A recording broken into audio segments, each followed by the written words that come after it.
Вы имеете право хранить молчание и требовать адвоката. Теперь это не просто фразы из фильмов, это норма поведения в случае ущемления ваших законных прав. Об этом, а также о том, как можно зарегистрировать и открыть свой бизнес всего за 1 час, вы узнаете в нашей сегодняшней программе. Процветает то государство, где неукоснительно соблюдаются законы. Поэтому не случайно в числе главных задач план нации 100 конкретных шагов – обеспечение верховенства закона. Независимое правосудие и правоохранительная система Казахстана должны быть нацелены на обеспечение прав и свобод граждан, строгое исполнение законов и укрепление правопорядка. Важное место в реализации этой задачи отводится Министерству юстиции. На органы юстиции возложена ответственность по улучшению позиции Казахстана в одном из признанных мировых рейтингов глобального индекса конкурентоспособности Всемирного экономического форума по 4 индикаторам. Право собственности, эффективность законодательства в оспаривании административного регулирования, эффективность законодательства в решении спорных вопросов, защита интеллектуальной собственности. За последние 5 лет наблюдается улучшение позиции Казахстана по всем указанным показателям юстиции. Согласно отчету Всемирного экономического форума за 2016 год, Казахстан среди 144 стран занимает 42 место. Как говорил глава государства Нурсултан Абишевич Назарбаев, наша цель – создать общество благоденствия на основе сильного государства с развитой экономикой и возможностью всеобщего труда, чтобы к 2050 году войти в число 30 самых развитых государств мира. Департамент юстиции Кызылординской области является территориальным органом Министерства юстиции Республики Казахстан, который входит в единую систему органов юстиции. Основными задачами Департамента юстиции является осуществление государственной регистрации юридических лиц, прав на недвижимое имущество, нормативных правовых актов местных представительных и исполнительных органов, формирование и реализация государственной политики в сфере осуществления государственной регистрации, организации правовой помощи и оказания юридических услуг правовой пропаганды, формирование и реализация государственной политики в области охраны и защиты прав интеллектуальной деятельности, государственное регулирование деятельности в сфере исполнения исполнительных документов, а также осуществление производства по делам об административных правонарушениях в соответствии с законом. В целях выполнения поставленных задач Департаментом юстиции проводится целенаправленная, плановая и широкомасштабная работа. В нашей программе мы рассмотрим ряд нововведений в законодательстве. Как известно, с 1 января этого года вступил в действие Предпринимательский кодекс Республики Казахстан. Ранее нормативно-правовых актов, регламентирующих действия предпринимательства, существовало множество. Отныне они консолидированы в рамках единого акта Предпринимательского кодекса. Также правительством принимаются меры, направленные на стимулирование предпринимательства и его поддержку. Так, в целях упрощения ведения бизнеса принят закон о внесении изменений и дополнений в некоторые законодательные акты по вопросам кардинального улучшения условий для предпринимательской деятельности в Республике Казахстан. В соответствии с данным законом упрощена процедура создания предприятий. Так, субъекты малого и среднего бизнеса освобождены от уплаты в бюджет регистрационного сбора за государственную регистрацию и регистрацию прекращения деятельности юридического лица. Кроме этого, сокращено время государственной регистрации субъектов бизнеса через веб-портал электронного правительства до 1 часа с момента подачи заявления. Также с января этого года введена возможность регистрации изменений и дополнений, а также регистрации ликвидации юридического лица через веб-портал «Электронное правительство». Так, с начала года всего по области зарегистрировано 407 юридических лиц, из них свыше 300 субъекты малого и среднего бизнеса. В электронном виде через веб-портал «Электронное правительство» зарегистрировано 277 юридических лиц. В настоящее время внедрена возможность регистрации субъектов малого предпринимательства на портале электронного правительства в автоматическом режиме, то есть в течение 1 часа. Исключены из перечня представляемых при регистрации уставы, документы о местонахождении юридического лица, справка об отсутствии налоговой задолженности учредителя юридического лица. Упразднено свидетельство о регистрации юридического лица. Его заменила электронная справка, доступна на веб-портале электронного правительства. Также отменена оплата за регистрацию юридического лица, отнесенного к субъектам малого и среднего предпринимательства. Отменено требование формирования уставного капитала для субъектов малого предпринимательства на момент регистрации. Изложенное законодательство новшество позволяет предпринимателю открыть бизнес в течение 1 часа. Также, кроме этих новшеств, в данный момент можно провести внесение изменений и дополнений через портал электронного правительства, а также ликвидацию юридического лица. Изменения и дополнения внесены в некоторые законодательные акты по вопросам совершенствования законодательства в сфере интеллектуальной собственности. Создается одноуровневая система регистрации объектов интеллектуальной собственности.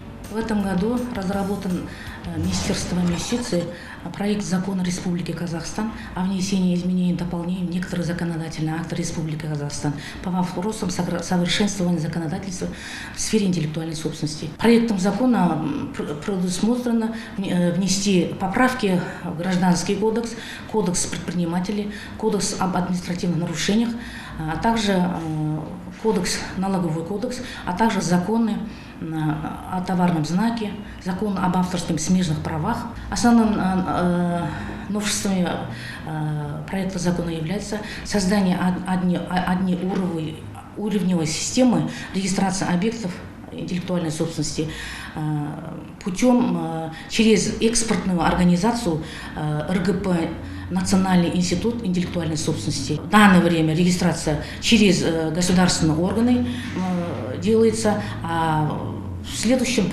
законном проекте делается через экспортные комиссии РГП НИИС. Отметим, с целью снижения административных барьеров при регистрации прав на недвижимое имущество упрощены перечень документов и сроки регистрации. В целях минимизации административных барьеров были упрощен перечень документов, предъявляемых для регистрации, а также сроки регистрации. Из перечня был исключен технический паспорт недвижимого имущества, а также иные документы. Далее был упрощен срок регистрации с 5 до 3 дней. Сейчас в данное время регистрация производится в течение 3 дней, не считая день подачи заявления. Поэтапное сокращение государственной службы судебных исполнителей. 27-й шаг плана нации направлен на развитие института частных судебных исполнителей. Основная цель – создание механизма своевременного и качественного исполнения судебных решений. Таким образом, судоисполнители в конкурентной среде. Увеличилось и количество частных судебных приставов. Если в 2015 году их в области было всего 10, сейчас уже 49. Оплата их работы колеблется от 3 до 25% от суммы взыскания. А для исполнительных документов неимущественного характера выселения или вселения с физических лиц 50 МРП, юридических 100 МРП. Частные судебные исполнители работают на себя, соответственно, и эффективней. Мы, как частная сфера, заинтересованы решить задачу своевременно и качественно. Нам обеспечена оперативность получения исполнительных документов из судов в электронном формате. Также частные судебные исполнители получили доступ к системе информационного обеспечения правоохранительных и специальных органов. Кроме этого, совместно с местной полицией налажена эффективная работа по взысканию административных штрафов. В производстве частных судебных исполнителей области 54 тысяч дел, в большинстве 27 тысяч по взысканию административных штрафов и около 2 тысяч по алиментам. Министерством юстиции также утверждены правила оплаты деятельности частного судебного исполнителя, связанные с исполнением исполнительных документов о взыскании алиментов и заработной платы. Если у должника нет недвижимости, работы, соответственно, он не выплачивает алименты. Тогда за каждое такое проблемное дело из республиканского бюджета выделяется своего рода субсидия в размере 5 МРП, чтобы судоисполнитель мог привлечь должника к административной уголовной ответственности, проверить его на наличие движимого и недвижимого имущества. По-моему, это стимул для дальнейшей плодотворной работы судебных исполнителей. Главный закон страны гласит, каждый имеет право на получение в ходе гражданского, административного и уголовного процесса квалифицированной юридической помощи в соответствии с установленными положениями. На этих основаниях гражданам республики предоставляется гарантированная государством юридическая помощь. В определенных случаях услуги юриста, адвоката оказываются бесплатно. К примеру, если вы обратились в суд с заявлением о возмещении вреда, причиненного смертью кормильца, травмой на производстве. Также помощь оказывается некоторым категориям населения. Гарантированная юридическая помощь за счет бюджетных средств предоставляется в административных, уголовных и гражданском судопроизводстве. Здесь я хочу особо отметить то, что в уголовном процессе все желающие, которые не имеют средств на получение платной адвокатской деятельности, имеют право ходатайством обратиться за бесплатной юридической помощью.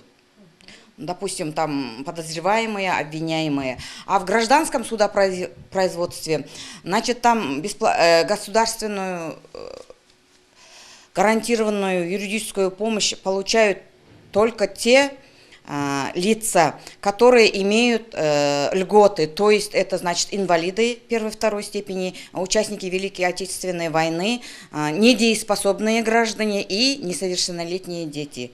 Также в административном судопроизводстве такая же категория населения имеет право получать гарантированную помощь со стороны государства за счет бюджетных средств. Кроме того, гарантированная юридическая помощь гражданам Республики Казахстан оказывается в спорах об алиментах, то есть об алиментах на содержание несовершеннолетних детей, о взыскании.